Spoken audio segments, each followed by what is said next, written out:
these Coleman perspectives jive with your idea of reparations? Well, I think we've seen in the past few months that the word reparations increasingly means whatever anyone wants it to mean in the moment.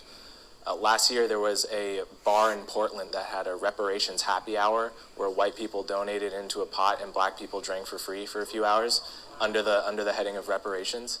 It was something like that. I happen to know that the black people got $10 in cash each. It wasn't about them getting free drinks. They left with $10 to do whatever they'd like, just as a point of fact. Okay, so that's reparations for some people. To me, reparations is something of a misnomer because the wrongs of history are generally too deep to actually be completely compensated. No Holocaust survivor really was made whole by the check they were given, no matter how large, by the German government.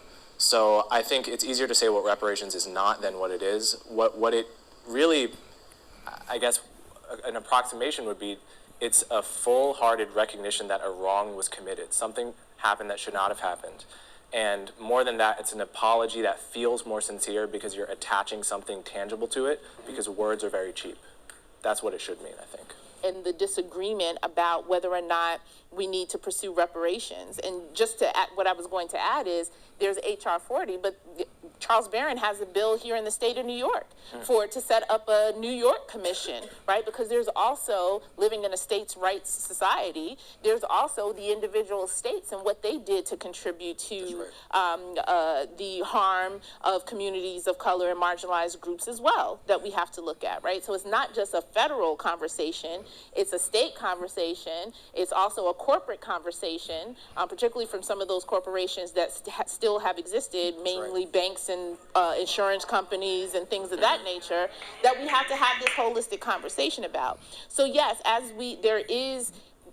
don't personally don't put all of the blame on one particular person because they were in a position of power. Am I disappointed that he didn't go far enough? Absolutely.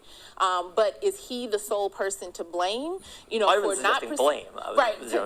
Well, I mean, I'm talking about that in general. He's not the sole person to blame for, you know, the entire institution. I would also say that sometimes there are just changes in the culture and ebbs and flows. So when Ta-Nehisi Coates 5 years ago now wrote the case for reparations, he specifically said that he suggested, despite liking Obama, that Obama not pursue reparations. 2014 felt different culturally than 2019 did. And we should also remember, right around 2001, there was a wave very similar to this one, where there was debates about reparations, and it was a hot debate in 2000.